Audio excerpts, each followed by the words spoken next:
How to fix Steam games not launching. So the first method that you need to do in order to fix this is to head over and then close your Steam games.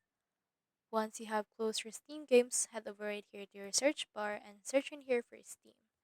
So what you can do is you can click on this run as administrator because this will actually facilitate access to more access to your actual Steam games.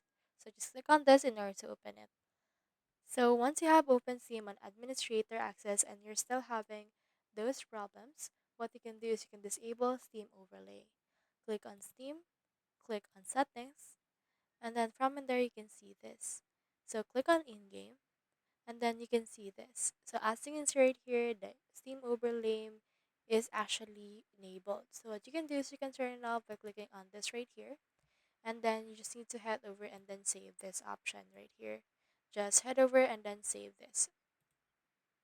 Once you have saved that, it should be able to fix your problem.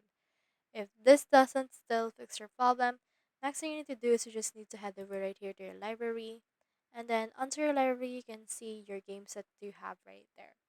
So onto your library, just select the game and then right click on properties, and then from in there in the properties, go to the local files if you have that, and then head over and then verify that. If you're still done that and you're still having the problem, next thing you need to do is to click on Steam, and then from in there, go to settings again. Once you're on your settings, then go to your downloads. Once your downloads, next thing you need to do is to just head over and clear the download cache. You have in here this, click on this clear cache right here, and then this will restart the Steam. So just head over and then continue with this one.